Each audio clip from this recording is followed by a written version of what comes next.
गांव का छुपा रहस्य सरसोपुर। एक छोटा सा गांव जहां सुबह की शुरुआत गाय की घंटी, मंगला मौसी की आवाज और चाय की खुशबू से होती थी। गांव छोटा था, पर कहानियां बड़ी बड़ी। और उन्हीं कहानियों में एक थी, सुखिया गाय का रहस्य। अब आप सोचेंगे, गाय और रहस्य। लेकिन रुकिए जनाब, यही तो इस कहानी की बात है। राजू गांव का सबसे जिज्ञासु लड़का था। कुछ भी अजीब हो, सबसे पहले उसका माथा खुजलाता।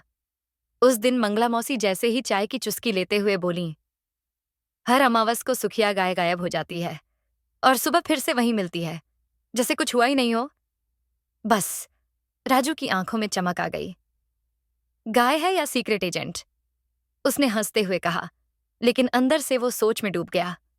उसके साथ था छोटन, उसका दोस्त, जो हर बात पर या तो हंसता था या हक्का बक्का हो जाता था। मुझे तो लगता है ये कोई पुरानी कहानी है जिसमें कुछ तो छुपा है, राजू ने छोटन से कहा। छुपा होगा, लेकिन हमें क्या करना? छोटन ने झट से जवाब दिया। खोज करना। इस बार अमावस को सुखिया का पीछा करेंगे, राजू ने फैसला सुनाया। अमावस की रात आई।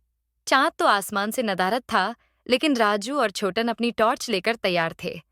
दोनों चुपचाप सुखिया के पास पहुंचे, जो शांत खड़ी थी। रात के लगभग 11 बजे सुखिया अचानक चल पड़ी। न खेत में रुकी, न कुएं पर, सीधा जंगल की ओर। राजू और छोटन दूर दूर से पीछा करते रहे। कुछ ही देर में सुखिया एक पुराने झाड़ियों से घिरे कुएं के पास पहुंची और जमीन पर सूंघ सूंघ कर एक जगह खुरचने लगी। कुछ तो है यहाँ, राजू ने धीरे से कहा।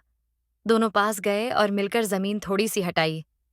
अंदर लकड़ी का एक पुराना संदूक था, थोड़ा झंग खाया हुआ, थोड़ा मिट्टी में दबा। संदूक को खोलने पर अंदर सिर्फ एक चीज मिली, ढेर सारी चिट्ठियां। एक एक चिट्ठी पढ़ी तो दोनों की आंखें फैल गईं। हर चिट्ठी एक ही नाम से शुरू होती थी, प्रिय लीलावती। हर पत्र में प्यार, पछतावा और यादें थीं। लिखा था, तुम्हें आज भी याद करता हूं। शायद तुम पढ़ो ना पढ़ो, लेकिन दिल से निकले अल्फाज हैं। तुम्हारा गोपाल। राजू और छोटन हैरान थे। गोपाल काका? वो तो हर सुबह अखबार पढ़ते हैं और सबको चुप कराते हैं, छोटन ने कहा। लेकिन दिल में इतनी सारी कहानियां छुपाए बैठे हैं। राजू मुस्कुराया। अगली सुबह का खुलासा राजू ने तय किया कि गोपाल काका से सीधे बात की जाएगी। चौपाल पर सब इकट्ठा हुए। राजू ने वो संदूक और चिट्ठियां सबके सामने रखीं। गोपाल काका ने जब चिट्ठियां देखीं तो चुपचाप मुस्कुराए। लीलावती, मेरी पहली मोहब्बत। हम शादी नहीं कर पाए, पर मेरी भावनाएं हमेशा जिंदा रहीं। जब वो गांव से गई, मैं हर महीने एक चिट्ठी लिखता और यहीं दफना देता। सारी भीड़ चुप थी, कोई मजाक नहीं उड़ा रहा था। सबकी आंखों में एक सम्मान था, एक पुरानी सच्ची कहानी के लिए। और सुखिया गाय? मंगला मौसी ने पूछा।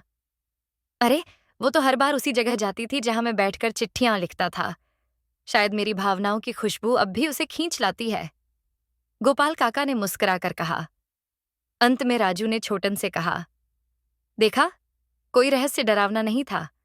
कभी कभी रहस्य सिर्फ छुपी हुई भावनाएं होती हैं। छोटन बोला, और सुखिया गाय? वो तो इमोशनल जीपीएस निकली। गांव हंसते हंसते लोटपोट हो गया।